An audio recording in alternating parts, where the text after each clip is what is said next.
우리는 계속해서 구약 성경 한 권씩 설교를 하고 있습니다. 아마 다음 주가 임직식이니까 그 다음 주 수요일까지 하면 아마 에스더까지 마칠 것 같아요. 그래서 시가스 앞쪽까지 아마 올해는 마쳐질 것 같습니다. 원래 에스라와 느헤미야는 한 권의 책이었어요. 근데 이게 교회 역사가 흐르면서 이걸 두 권으로 분리했다고 그래요. 무너진 성전과 성벽을 건축하는 일이 이 에스라 느헤미야의 주제입니다. 이스라엘 백성들이요, 잡혀갔던 바벨론 땅에서 이렇게 돌아오게 됩니다. 그것도 어느 날 갑자기 고레스라는 왕이 등극해서 자기 나라로 돌아가라 그렇게 이야기합니다. 포로되었던 땅에서 70년의 세월을 회한의 삶, 억울한 삶, 매맞는 삶, 학대받는 삶 살다가 자기 나라로 돌아가니까 얼마나 기쁘고 좋았겠어요. 그리고 희망에 부풀었지 않겠습니까? 마치 여러분들이 결혼해서 신혼살림 차릴 때처럼 뭐든지 다 기쁘고 좋은 거예요. 너무 오래돼서 기억이 잘 안 나시죠? 저도 가물가물합니다. 그때는 너무너무 좋았던 것 같아요. 이게 이제 너무너무 좋고, 그래서 시편에 보면 이게 바벨론 땅에서 돌아오는 이스라엘 백성들의 그 마음을 어떻게 표현했냐면 우리가 꿈꾸는 것 같았도다. 얼마나 설레이고 얼마나 기뻤으면 꿈꾸는 것 같아도 꿈인지 생신지 분간이 안 될 정도로 그렇게 좋았대요. 그런데 그렇게 좋은 이게 바벨론 포로 유스인데 바벨론으로 돌아오는 그 삶이었는데 돌아와서는 현실이 만만치 않았다는 거예요. 우리가 하나님의 큰 은혜를 받았더라도 살아가는 삶의 현장은 만만치가 않는 거예요.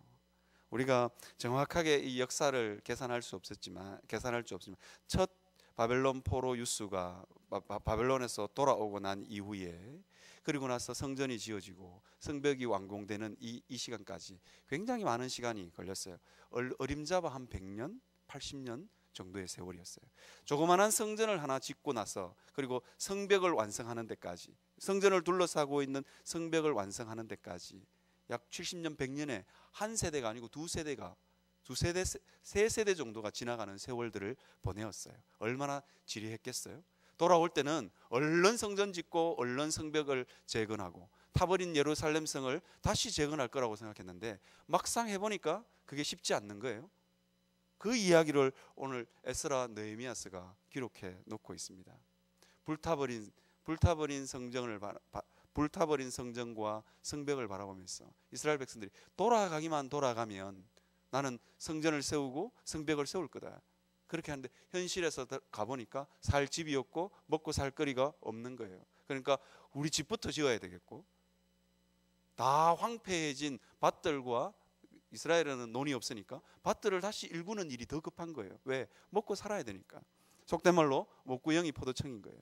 그래서 성전 건축은 뒤로 미룹니다. 그리고 성벽 건축은 아예 꿈도 꾸지 못합니다. 그 이야기를 기록한 게 에스라와 느헤미야입니다. 저는 오늘 여러분들에게 말씀드리고 싶은 주제가 있어요. 그게 뭐냐면 선지자적 비관주의입니다. 처음 들어보는 단어일 수도 있겠는데요. 이거는 외국에 있는 신학자들이 주장한 것도 아니고 손보호 교수님이 처음 이야기했다 그래요. 선지자적 비관주의가 뭐냐? 선지자가 이스라엘 백성들이 하나님의 말씀을 듣지 않을 줄 알면서도, 내가 아무리 강단에서 외쳐도 이스라엘 백성들이 돌아오지 않을 줄 알면서도 선지자는 외치는 거예요. 내가 외치는 이 메시지가 실패할 줄 알아요. 그럼에도 불구하고 하나님이 시켰음에 하는 겁니다. 여러분, 인생이 하는 일 중에 가장 괴로운 일들이 많겠지만 그 중에 하나가 내가 하는 일이 돌아오는 게 실패인 줄 뻔히 알면서 그걸 하는 거예요. 아마 에스라와 느헤미야 이 두 사람, 오늘 본문에 특별히 오늘 느헤미야를 제가 설교해야 되는데요. 느헤미야는 알았을 것 같아요. 대제국의 술 맡은 관원장쯤 되면 안목이 탁월했을 거예요. 앞으로 세상이 어떻게 흘러갈 건지 충분히 파악이 됐겠죠. 여러분, 만약에 우리나라 국정원장쯤 돼도 집값이 떨어질지 내려갈지 알지 않겠어요? 어디다가 땅을 사놓으면, 우리나라 고위 관리들이 그래서 항상 문제가 되잖아요. 어디다가 땅을 사놓으면 땅값이 올라갈지 다 아는 거예요. 그러더라고요. 어느 대통령 아들은 자기가 지을 자기가 사놓은 땅 그 옆으로 이렇게 도로를 내 가지고 이렇게 X자로 십자 도로가 지나간대요. 그 주변에 가장 노른자의 땅은 자기가 사놨다 그러더라고요. 다 알 거 아니에요. 느헤미야도 자기가 돌아가서 성벽을 건축하는 이 일이 실패할 거라는 걸 그는 알고 있었습니다. 성전을 지었지만 이스라엘 백성들 마음 가운데 온전한 성벽은 지어지지 않을 거라는 걸 그는 알고 있었습니다. 느헤미야서 다음에 이어지는 세대가 여러분 잘 아시죠? 이게 암흑기가 오는 거예요. 이게 신약과 구약 사이에 영적 암흑기 400년이 이게 드리워집니다. 느헤미야는 아마 그 사실을 알았을 것 같아요. 내가 지금 성벽을 열심히 짓지만, 내가 계획을 외치지만 이 계획은 실패하는 계획일 거다. 그걸 알고 있었던 것 같아요. 그럼에도 불구하고 그는 이 일을 합니다. 그는 선지자적 비관주의가 뭔 줄 알았어요. 내가 하는 일들이 실패할 줄 알면서도 이것이 하나님이 기뻐하시는 일이기 때문에 그 일을 감당하는 겁니다. 느헤미야는요, 자기가 그냥 궁전에서 편안하고 잘 먹고 잘 살 수 있었습니다. 술 맡은 관원장쯤 되었잖아요. 그죠? 술 맡은 관원장쯤 됐으면 그냥 가만히 있어도 먹고 삽니다. 아니면 떵떵거리면서 살 수 있는 그런 상황이죠. 그럼에도 불구하고 느헤미야는 약속의 땅 가나안, 예루살렘 성전이 있던 그 땅으로 돌아가기를 바랍니다. 왜냐? 불타버린 성벽을 짓고 불타버린 성전을 재건하는 일이 하나님이 기뻐하시는 일인 줄 알았기 때문입니다. 그래서 그 일이 실패하는 일이고 아무도 박수와 영광을 보내주지 않는 일임에도 불구하고 그는 그 일을 감당합니다. 그 일을 하면 분명히 이방의 여러 민족들이 자기하고 친했던 어쩌면 그 이방의 총독들이 자기를 잡아먹으려고 온갖 비난을 쏟아낼 거고, 그리고 박수와 영광보다는 굉장히 어렵고 힘든 일이 있을 줄 그는 알았습니다. 왜 모르겠어요? 무너진 성벽을 재건하는 그 일을 보면서 우리가 이 느헤미야서와 에스라의 도비아와 산발랏이라는 사람들이 끊임없이 방해 공작을 펼치고 두려워하게 만들고 무서워하게 만듭니다. 그리고 협박합니다. 너 그 자리에서 너 내려올지도 몰라. 그런 협박과 위협이 있는 곳입니다. 그럼에도 불구하고 느헤미야는 그 일을 하기를 원합니다. 그냥 술 맡은 관원장 자리를 내려놓고 그냥 그 일을 하기를 원합니다. 거기에는 녹봉을 받을 수 있는 것도 아니고 거기에는 편안한 삶이 보장되어 있는 것도 아닙니다. 그런데도 그 일을 합니다. 환영받지도 못할 일, 어쩌면 술 맡은 관원장이 된 그 자리에서 내려와야 되는 일이 될지도 모릅니다. 그런데 느헤미야는 그 일을 감당합니다. 이유가 뭘까요? 왜 느헤미야는 그 일을 감당하기를 원했을까요? 그것은 아주 간단합니다. 하나님이 기뻐하시는 일이기 때문입니다. 실패할 일이긴 하지만 실패할 줄 알면서도 하나님이 내게 그 일을 시키시는 것을 느헤미야는 알았기 때문입니다. 이것이 선지자적 비관주의입니다. 실패할 줄 알지만 그 자리에 자기 몸을 던지는 것입니다. 여러분, 저는 신학교 다닐 때 그 성교학 개론 수업을 들은 적이 있습니다. 제 마음속에 그 교수님이 했던 강의 내용 중에 잊혀지지 않는 내용이 있어요. 그게 뭐냐면 웨일즈에 있었던 그 아프리카 선교사들 이야기였어요. 어떤 이야기냐면 웨일즈는 유명한 게 두 가지가 있어요. 뭐냐면 석탄과 그리고 참나무입니다. 웨일즈의 참나무가 굉장히 딱딱하다 그래요. 굉장히 딱딱해서 이게 전쟁을 할 때 웨일즈 참나무로 만든 군함하고 다른 나라 프랑스 군함하고 부딪히면 프랑스 군함이 100% 깨진대요. 그래서 이 대영 제국이 전 세계를 제패할 수 있었던 이유가 뭐냐? 웨일즈 참나무하고 강력한 석탄입니다. 전기선에 뗄 수 있는 이 강력한 석탄하고 이 참나무가 굉장히 딱딱하다 그래요. 그것 때문에 유명해진 곳이 그곳입니다. 그런데 그곳에서 하나님의 은혜를 받은 사람들, 그곳에서 공부를 잘 해가지고 캠브리지로 이렇게 유학을 간 청년들이 하나님의 은혜를 알고는 아프리카 선교사로 떠나가게 됩니다. 그런데 아프리카라는 곳이 말라리아와 풍토병이 굉장히 많은 지역이잖아요. 풍토병이 창궐한 지역입니다. 그 당시만 해도 말라리아 약이 없었고 풍토병을 고칠 수 있는 약이 없습니다. 왜 죽는지도 몰라요. 그런데 아프리카에 가면 6개월 안에 모든 선교사들이 죽었다 그래요. 왜 죽는지도 모르고 나중에 그 수많은 선교사들이 죽고 나서 그 이후에 알았대요. 아, 말라리아라는 게 있구나. 모기한테 물리면 죽구나. 아니면 그냥 그곳에는 풍토병이라는 게 있는데 그냥 가면 죽는구나. 그걸 이게 터득한 거예요. 그런데 고칠 수는 없고 그 풍토병을 정복할 수 있는 약은 없고, 그런데도 웨일즈에서 공부 잘해서 캠브리지로 유학 간 이 청년들이 관을 짊어지고 아프리카로 떠납니다. 그 관은 누가 만들어줬냐? 아버지가 만드는, 그 부모님이 만들어주는 거예요. 자기 아들이 아프리카에 도착하자마자, 아니면 아프리카에도 가기도 전에 배에서 풍토병에 걸리든지 말라리아로 걸리든지 죽는 거예요. 그러면 아들이 들어갈 관을 맞추어서 아들의 어깨에 짊어지고 아프리카로 떠나보내는 겁니다. 그곳에 가서 그냥 우리 속된 말로 그냥 도그 아시죠? 그냥 죽음이에요. 허무한 죽음이에요. 그러함에도 불구하고 그의 부모들은 거기로 가려고 했던 자녀들도 대단하지만 그 자녀들을 떠나보내면서 관을 지었어. 그 웰즈에서 제일 딱딱한 참나무, 제일 좋은 참나무로 관을 만들었어. 그 아들의 어깨에 짊어지었어. 배에 태웠어. 보내는 거예요. 왜 그 일을 할까요? 그 이유가 간단합니다. 하나님이 이 시대에 그 일을 하기를 원하시기 때문에. 실패할 줄 알지만 영광과 박수가 없고 아무도 그 일 했다고 좋아할 사람이 없고 아무도 대단하다라고 말하는 사람이 없지만, 그런데 그 일을 감당하는 거예요. 왜? 하나님이 내게 맡겨준 소명이기 때문에. 그럼 마찬가지입니다. 교회 일도 마찬가지입니다. 교회 일도요, 아무도 그 일 알아주지 않습니다. 그런데 그 일을 누군가는 해야 되는 거예요. 누군가는 눈물 흘리면서 그 일을 감당해야 되는 겁니다. 느헤미야가요, 우리가 오늘 이 느헤미야서를 여러분 집에 가서 찬찬히 읽어보십시오. 찬찬히 읽어보면 느헤미야가 이런 말을 자주 합니다. 저는 이 느헤미야서를 읽을 때마다 늘 느헤미야가 왜 이러나 이런 생각이 드는 구절들이 있어요. 그게 뭐냐면 느헤미야가 뭐 좀 해놓고는 어떻게 이야기하냐면, 하나님이여 내가 이 일도 했사오니 하나님 은혜 부으실 때 나를 잊지 마십시오. 하나님이여 내가 이 일도 했사오니 하나님이여 하나님의 복을 부으실 때 나를 잊지 마십시오. 그렇게 기도해요. 아니, 하나님이 일했으면 조용히 가만히 있지. 아니, 복 받으려고 느헤미야가 그 어렵고 힘들게 자기 월급도 받지 않으면서 성벽을 세웠을까? 이방 사람들이 수없이 조롱하고 두렵게 하고, 야, 너 조금 이따 쳐들어간다. 너 쳐들어가면 너 성벽 그거 그냥 무너져. 여우가 올라가도 무너져. 그렇게 조롱을 한단 말이에요.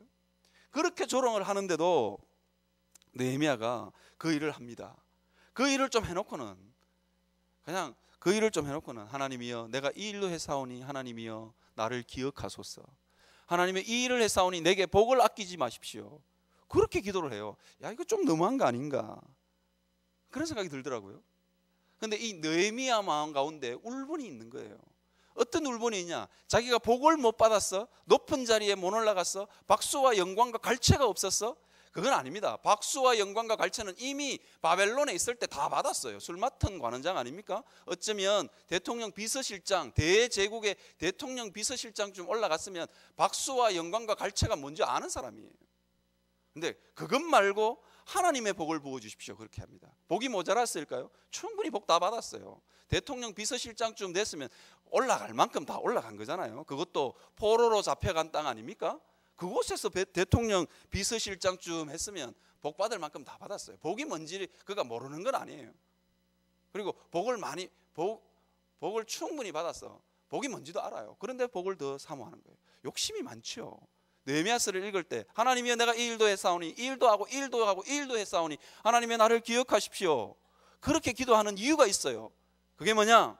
느헤미야 마음 가운데 너무 억울한 거예요. 뭐가 억울하냐? 복 못 받아서 억울한 게 아니라 뭐가 억울하냐? 하나님 살아계심이 온전히 드러나지 않는 게 너무 억울한 거예요. 그럼 우리가 하나님 앞에서 이런 믿음의 고백이 좀 있었으면 좋겠어요. 사람들이 나를 몰라준다고, 사람들이 내게 박수와 영광과 갈채를 보내지 않는다고, 그게 때문에 우리가 실망하고 삐끼고는 경상도 말인데 삐치고. 여러분 그 수준 낮은 자리에서 우리는 좀 벗어났으면 좋겠어요. 하나님의 영광이 드러나지 않았어. 너무 억울해하고, 하나님, 내가 하나님의 교회를 위해서 정말로 수고했는데 이 일을 통해서 하나님, 하나님의 영광이, 하나님 살아계심이 좀 드러나게 해주십시오. 여러분, 누군가가 하나님의 교회를 위해서 충분히 헌신하고 수고했습니다. 그때 그 수고한 자가 받을 수 있는 최고의 영광이 뭐냐? 하나님 살아계시는구나. 그거 아니겠어요? 우리에게 가장 이 느헤미야서와 같은, 어쩌면 우리가 하는 모든 이 노력들, 이것이 실패로 돌아갈지 모르는 이 상황 가운데서 우리가 받을 수 있는 최고의 위로가 뭐냐? 하나님 살아계심이 나타나는 거예요. 나의 삶을 통해서, 나의 희생을 통해서 하나님 살아계심이 나타나는 겁니다. 저는요, 대구에 가면 제가 늘 미안한 사람이 한 사람 있어요. 대구에 있는 사람 중에 전 별로 안 미안해요.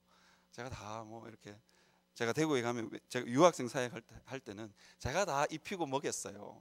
아프리카에 온 친구들 겨울 파카 없으면 오리털 파카 제가 사서 입혔고, 자기 나라 음식 너무 먹고 싶어서 향수병에 도진 친구들이 있으면 제가 아프리카 음식 사다가 먹였어요. 그러니까 제가 별로 그렇게 미안하진 않아요. 제가 참 미안한 사람이 한 사람이 있어요. 제 후임으로 제가 섬겼던 선교단체를 맡으신 분, 그분한테 참 미안해요. 왜 미안하냐? 유학생들은 잘 길러 놓으면 자기 나라로 돌아갑니다. 한국 대학생들은 잘 길러서 성공하면 자기 간사님 찾아요. 자기 간사님 찾아서 후원도 해주고, 어떤 간사님들은, 어떤 잘 나가는 간사님들은 자기 제자가 차도 사주고 그러더라고요. 그런데 외국 유학생 사역하는 간사님은 그게 안 돼요. 자기 나라로 돌아가서 잘 풀려도 우리나라로 자기 월급의 반이 보내도 한 20만 원도 채 안 되는 거예요. 보낼 돈이나 있겠어요? 송금 수수료가 더 드는데. 근데 그 일을 하고 있는 분이에요. 이분은 자기가 아무리 열심히 사역을 해도 남는 게 없다는 걸 잘 알아요. 언젠가는 돌아갈 거니까. 안 돌아가는 친구가 없어요. 다 돌아가니까. 그 악전고투를 하고 있는 간사님을 보면 제가 늘 미안해요. 왜? 허무한 사역, 어쩌면 허무해 보이는 사역을 그분에게 맡기고 제가 남들이 다 좋아하는 서울로 왔기 때문에 참 미안한 것 같아요. 그러면서 늘 대구에만 가면 다른 분에게는 밥을 안 사도 그분에게는 꼭 밥을 사고 옵니다. 이유가 뭐냐? 남지 않는 그 사역, 어쩌면 사람들이 볼 때는 실패라고 말할 수밖에 없는 그 사역을 묵묵히 그냥 감당하고 있기 때문에 그 간사님이 한 번씩 내려갈 때마다 그러는 거예요. 저한테 한 번씩 이렇게 물어요. 진짜 하나님 살아 계세요? 그렇게 물어요.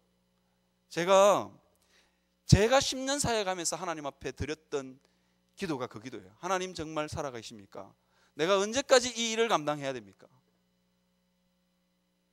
제가 늘 했던 질문이고요. 하나님, 저 유학생 정도 되면 예수님 믿어야 되는데 안 믿는 거예요.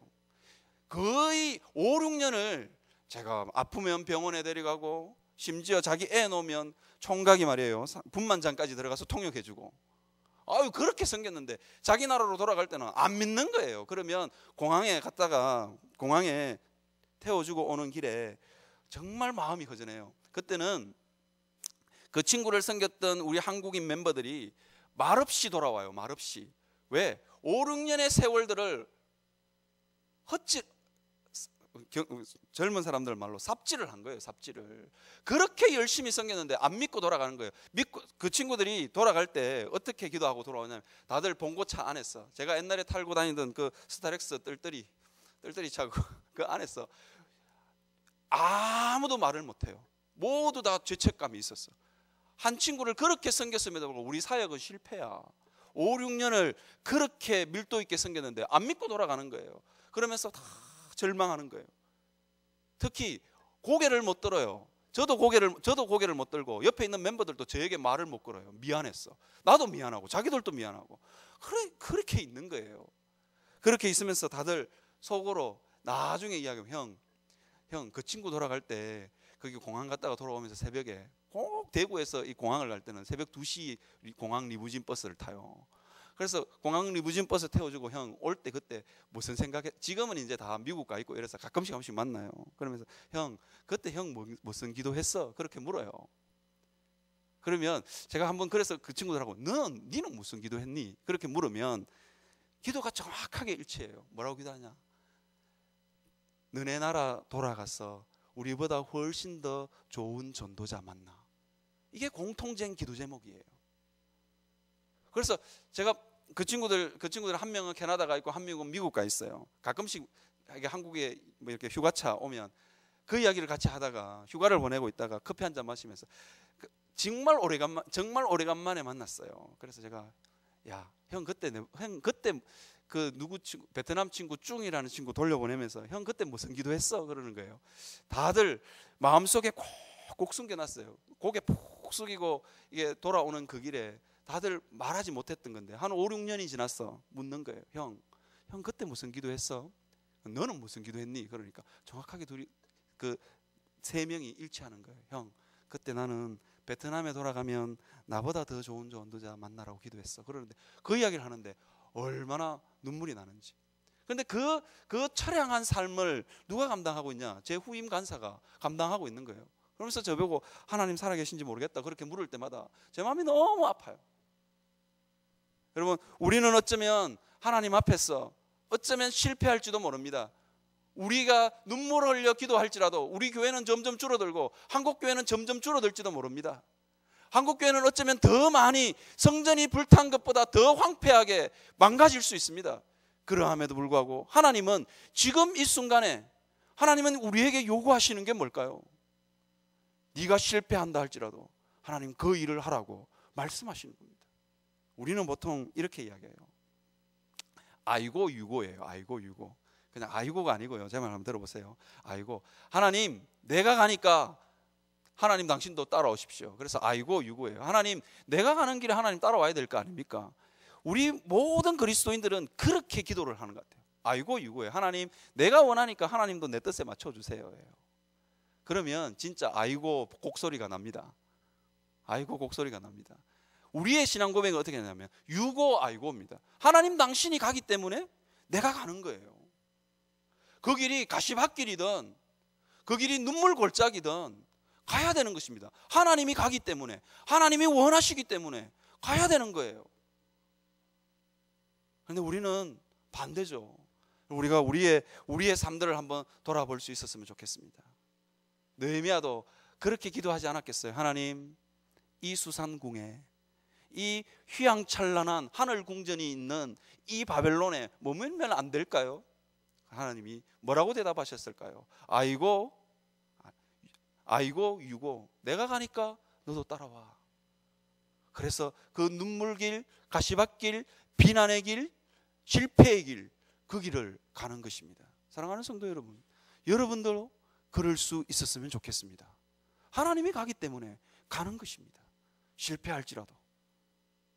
캠퍼스에 선교단체 간사님들, 제가 대학 다닐 때 선교단체 간사만 할 때만 해도요, 선교단체 깃발만 꽂으면 신입 회원들이 몰려오던 시절이었습니다. 제가 SFC를 섬길 때 제가 섬겼던 그 대학 SFC가 150명이 되었어요. 여름 수련회를 가면 몇 명이 갔냐면 대학들마다 경쟁했어요. 수련회 참석률이 100명이 넘는 학교. 뭐 자부심들이 대단하죠. 요즘은 어떤 줄 아세요? 그 선교단체들이 다 반토막이 났습니다. 다 반토막이 났어요. 쟁쟁하던 선교단체들, 제가 이름은 열거하지 않겠습니다. 캠퍼스에 있는 모든 선교단체들이 반토막도 돼서 3분의 1도 안 모여요. 어떤 선교단체는요, 이름만 대면 아는 유명한 선교단체는요, 제가 간사님이 제가 경북대 기독센터가 있어서 거기에서 선교단체 모임을 해요. 그러면 복도로 쓱 지나가면 어느 선교단체가 어느 교실에서 모인지를 알아요. 그런데 탁 모이는데 어느 간사님이 혼자 앉아 있어요. 멤버들이 아무도 안 온 거죠. 그런데 그 황당한 상황을 몇 번 경험을 하고 나면 간사님들이 대부분 다 무너져요. 한 두세 명 앉아 있다가 성경 공부하는데 해필이면 두세 명 가지고 성경 공부하던 그 멤버들이 이게 그냥 성경 공부 멤버가 아니에요. 어떤 멤버냐면 전체 모임이에요. 전체 모임. 그 선교단체 전체 모임. 10명 되는 선교단체들 다 10명 정도 되는 회원 붙들고 실험하다가 어느 날 갑자기 상황이 안 맞아. 뭐 그 과에 시험을 친다든지 그러면 한 명도 안 와. 그러면 그 간사님은 조용히 앉아가지고 이게 조용히 앉아가지고 피아노를 치고 있더라고요. 그 모습을 보면요, 처음에는 아유 다행이다 이 생각이 들어요. 그래도 우리 단체는 그래도 몇 명을 왔는데 뭐 이런 생각이 들어요. 나중에 계속 보잖아요. 그러면 안쓰러운 생각이 그냥 밀려 들어와요. 그런데도 그 일을 감당합니다. 왜? 하나님이 그 일을 자기에게 맡겼기 때문입니다. 눈물 흘리는 것, 그 일도 하나님이 자기에게 흘려야 될 눈물인 줄 알고 그냥 흘리는 거예요. 여러분, 하나님 앞에서 그럴 수 있었으면 좋겠습니다. 교회가 감당해야 될 일, 교회에 봉사하면서 우리가 교회 일을 하면서 우리가 실패하는 줄 알지만 누군가는 가야 될 길이라면 여러분들이 가시기를 바랍니다. 그래서 하나님 앞에 느헤미야처럼 기도하셨으면 좋겠습니다. 하나님, 내가 한 일을 기억하십시오. 내가 한 일이 굉장히 초라해. 내가 하는 이 일이 하나님 보잘것없지만 내가 흘렸던 이 눈물, 내가 흘렸던 이 실패를 통해서 하나님 살아계심이 나타나게 하여 주시옵소서. 그렇게 기도할 수 있는 여러분들이 되시기를 바랍니다. 두 번째로 여러분들하고 짧게 좀 나누고 싶은 말씀이 있습니다. 그게 뭐냐면 성벽을 건축하는 일이에요. 여러분, 성벽은 왜 짓는지 여러분 잘 아시죠? 성벽은 적군이 쳐들어올 때 막는 일들을 합니다. 성전은 이미 건축되어져 있습니다. 그런데 왜 성벽을 건축해야 될까요? 이것은 적군이 쳐들어오면 한순간에 무너질 수 있습니다. 영적으로 해석하면 우리가 예배를 잘 드리더라도 우리 마음 가운데 악한 사단의 영들을 방어할 수 있는 성벽이 없으면 그냥 한순간에 무너지는 것입니다. 무너져 내리는 것입니다. 사단이 그냥 쉽게 우리를 공격해서 그냥 무너뜨리는 것입니다. 이게 초라하기 그지없는 성전을 지어놓고 그리고 나서 성의 문짝도 못 달고 성벽을 못 세우는 이스라엘 백성들의 모습이 어쩌면 우리의 모습인 것 같습니다. 잘 예배드리고는 집에 가서 그냥 한꺼번에 다 쏟아버리는, 이것이 우리의 모습인 것 같아요. 어쩌면 우리는 그것을 반복하는 삶을 살고 있는지도 모르겠습니다. 그래서 나를 향해서 끊임없이 절망하고 실망하고 신앙생활을 해가면서 여러분 나를 바라보면서 끊임없이 넘어지는 나를 바라보면서 절망하지 않은 사람은 그리스도인이 아닙니다. 그래서 느헤미야가 성벽을 건축하려고 했던 이유가 여기에 있습니다. 그가 끊임없이 머리털을 뽑아버릴 만큼, 아니면 에스라는요 수염을 다 뜯어버려요. 너무 억울했어. 하나님의 성전이 잘 지어지지도 않고 성벽 공사가 진척이 없습니다. 그래서 수염을 뽑고 막 머리털을 뽑아버리고 막 난리를 칩니다. 그 이유가 뭐냐? 하나님의 성전을 세우기 위해. 이게 왜 중요하냐? 여러분, 영적인 방어막이 우리에게 있어야 되는 것입니다. 때때로는요 우리에게 정말 연약한 부분들이 있을 수 있잖아요. 그 연약한 부분들도 붙들고 기도하면 그곳에 성벽의 문이 달리는 거예요. 여러분, 우리의 가장 연약한 부분들을 가지고 하나님 앞에 기도하면 그곳에 성벽의 문처럼 사단의 모든 공격들은 막아내고 하나님의 은혜의 통로는 받아들일 수 있는 통로가 열리는 것입니다. 사도 바울의 예를 한번 들어볼까요? 사도 바울은 육체의 가시가 있었습니다. 그 육체의 가시는 무엇인지 성경학자들마다 의견이 분분한데요, 아마 다메섹 도상에서 강한 빛을 봐서 눈이 멀었을 것이다. 그래서 사도 바울이 전도 여행을 다녀야 되는데 너무 불편한 거예요. 아니면 매를 심하게 맞았어. 다리를 쩔룩거렸든지 아니면 뭐 신경통이 있었든지 그래서 걸어갈 수가 없는 거예요. 심하게 맞으면 후유증이 남는 것입니다. 그래서 사도 바울에게 이 육체의 가시가 있었습니다. 그래서 사도 바울은 3번을 하나님 앞에 간절하게 기도합니다. 하나님, 이 부분을 좀 해결해 주십시오. 그렇게 기도하니까 하나님이 뭐라고 대답하시냐? 약할 때 강함이라. 그렇게 대답하십니다. 너의 약한 것을 통해서 네가 온전하여짐이라. 그렇게 이야기합니다. 때때로 우리는 정말로 심한 약점들이 있었어. 아니면 하나님 앞에서 너무너무 쉬 넘어지는 나의 약점들이 있어서 우리는 때로 고통합니다. 그런데 그것을 붙들고 하나님 앞에 기도하면 성벽이 세워지고 성벽이 세워질 수 없는 그곳에 성문이 달리는 것입니다. 그래서 성문을 잘 달아서 사단의 공격은 막아내고, 그리고 하나님의 은혜가 올 때는 열 수 있는 은혜의 통로가 되는 것입니다. 그래서 여러분의 약점이 은혜의 통로가 될 수 있도록 여러분들이 느헤미야처럼 힘들고 어렵지만 어쩌면 여러분들의 일상의 삶 가운데서 기도하면서 늘 깨어 있는 게 느헤미야처럼 성전을 짓는 그것처럼 너무 어렵다 할지라도 여러분들이 그 일을 하셔야 되는 것입니다.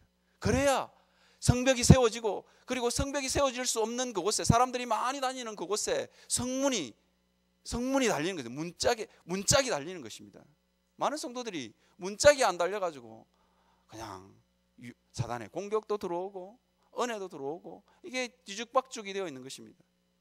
에스라와 느헤미야는 그 모습을 적나라하게 보여주고 있어요. 성전 건축했는데 제사장들이 하나님 성전을 섬기기로 해놓고는 도망가고 돈 벌러 가고, 그리고 제사장 레위 사람들이 도망가고, 뭐 그런 거예요. 제사장들이 어떻게 하느냐, 대제사장이라고 하는 사람이 사위를 이방에 있는 산발랏, 성전 지을 때 그렇게 반대했던 그 산발랏을 사위로 삼는 거예요.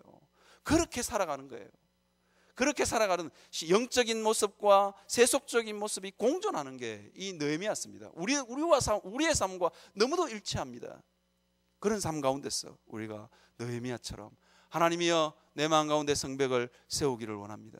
그렇게 날마다 발부둥 치시는 여러분들이 되시기를 바랍니다. 주일날 담임 목사님 설교에 영성에 대해서 이야기를 하셨어요. 어느 순에 제가 순 모임에서 저를 불러가지고 제가 갔어요. 사람들마다 전문성, 윤리성, 이거는 뭐 어떻게 한번 해보면 될 것 같다 그러시더라고요. 그런데 영성은 대책이 없다 그러시더라고요. 영성이 뭐 하루아침에 되는 것도 아니고, 제가 그래서 해드린 말씀이 있어요. 영성은 여러분, 우리의 영적인 면역력, 영성은 어떻게 생기느냐, 근육하고 비슷한 것 같아요. 근육하고. 이 이야기를 합니다. 제가 수영을 배웠거든요. 제가요 수영을 꽤 오래 배웠어요. 3년 정도, 결혼할 때부터 했으니까 뭐 가다가 말다가 했지만 선수반까지 올라간 수영 실력입니다. 근데 여러분, 버터플라이라는 걸 아시는가 모르겠어요. 이렇게 하는 수영이 있어요. 그걸 처음 했는데 수영 강사가 열심히 시키는 거예요. 그래서 열심히 시켜서 버터플라이를 했는데 제가 그거 하고는 너무 힘든 거예요. 그런데 그걸 이틀인가 하고 자고 일어났는데 등이 아픈 거예요. 등이 너무 아파가지고 집사람 보고 병원 가서 엑스레이 찍어봐야 되겠다고. 우리 사람이 엄살이 심하다고 얼마나 야단을 치든지. 그래 알고 보니까 전혀 안 쓰던 근육, 이게 버터플라이 할 때 전혀 안 쓰는 등 근육을 쓰는 거예요. 내가 평생에 한 번도 안 써봤어요. 이거 뭐 쓸 일이 있어요? 이게 이렇게 해보는 게 물에서 그렇게 뭐 할 일이 있어요? 한 번도 안 써본 근육을 쓰니까 아픈 거예요 이게. 그래가지고 집사람 보고 엑스레이 찍어야 되겠다고. 이거 아무래도 이거 근육이 문제가 아니고 이게 내 몸속에 있는 장기 하나가 떨어진 것 같다고. 그렇게 엄살을 부렸더만 집사람이 막 야단을 치더라고요. 하여튼 엄살은 심하다면서. 그러면서 막 야단을 치더라고요. 그래서 야단 치니까 어떻게 병원 갈 수 있어요? 그래서 와이프가 야단 칠 때는 그냥 잘 들어야 돼요. 그래서 끝까지 이제 했죠. 한 달쯤 하고 나니까 안 아픈 거예요. 그리고는 버터플라이를 하면 쭉쭉 나가는 거예요. 왜? 근육이 생긴 거죠. 어느 순간에 근육이 생기는 겁니다. 여러분, 실패할지 모르지만, 이 느헤미야처럼 실패할지 모르지만 해보는 거예요. 실패해도 괜찮아. 그리고 해보는 거예요. 계속해서 해보는 거예요. 계속해서 하다 보면 어느 순간에 이게 있는 거예요. 옛날에는 사단이 공격해오면 그냥 휙 넘어갔어요. 그런데 휙 넘어갔는데 어느 순간에 영적인 면역력이 생기면 이거 안 돼 이렇게 되는 거예요. 그리고는 좀 더 가면 어떤 일이 벌어지냐, 기도하면서 늘 깨어서 기도하면서 나가면 어떤 일이 벌어지냐, 이제는 어떤 거냐, 이거는 사단의 공격이야, 이건 하나님께서 내게 하시는 말씀이야, 분간이 되는 거예요. 마치 어떤 거냐면 하나님의 은혜의 문을 열어야 되는 순간인지, 아니면 사탄이 공격해 와서 나의 마음의 성벽의 문을 닫아야 되는 건지, 이게 분별이 되는 거예요. 이게 지금 느헤미야가 성전의 문짝을 못 달아서 너무너무 고민하거든요. 그 이유가 여기에 있는 겁니다. 그래서 여러분, 발부둥 치지 않으면 그 성전의 문짝이 안 달립니다. 뭐 기도하는 사람이나 기도 안 하는 사람이나 똑같은 것 같죠? 천만에요. 10년쯤 가면요 완전히 달라져요. 완전히 달라집니다. 제가 늘 말씀드리는데 저는 시골에서 자랐어요. 우리 집 아이가 맨날 아빠는 시골에서 자라서 도시의 삶을 몰라 이러면서 랩을 하고 돌아다니는데 제가 시골에서 자랐는데요, 시골 밭에다가요. 제가 우리 아버님한테 진짜 짝대기로 많이 두들겨 맞았어요. 왜? 우리 아버지가 배추씨, 뭐 옥수수씨, 콩 뭐 이런 거 밭에다가 심어놨는데 처음 심어놨을 때는요. 콩을 뿌렸는지 배추씨를 뿌렸는지 분간이 안 가요. 그런데 여러분 시골에서 자라신 분들은 알 건데 밭에다가요. 씨앗 뿌렸을 때 이게 쟁기로 갈고 뭐 이렇게 굉장히 흙을 부드럽게 하거든요. 거기서 뛰어놀면 굉장히 재밌어요. 거기서 두꺼비 집 지으면 두꺼비 집이 굉장히 잘 지어져요. 그래서 거기서 씨 뿌려놓은 밭에다가 제가 놀다가 우리 아버지한테 짝대기로 얼마나 두들겨 맞았는지. 여러분 처음 씨앗을 뿌렸을 때는 분간이 전혀 안 됩니다. 이게 씨 뿌린 밭인지 씨가 뿌리지 않는 밭인지. 그런데 시간이 지나면 거기서 싹이 나고, 그죠? 줄기가 나고 열매가 맺히면 완전히 달라집니다. 씨 뿌린 밭과 씨 뿌리지 않은 밭은 가을이 되면 완전히 달라지는 거예요. 가을이 되면 씨 안 뿌린 사람은 애통하는 거예요. 울며 이를 갈미 있는 거예요. 여러분 안에서, 하나님 안에서 어쩌면 실패할지도 모르는 성벽 건축이지만, 성벽 건축을 했다가 할지라도 모든 사람들의 마음 가운데 마음의 성벽은 세워지지 않을지 몰라도 그 마음의 성벽을 세우기 위해서 날마다 느헤미야처럼 조롱과 비판이 있다 할지라도 그 길을 묵묵히 갈 수 있는 여러분들이 되시기를 바랍니다.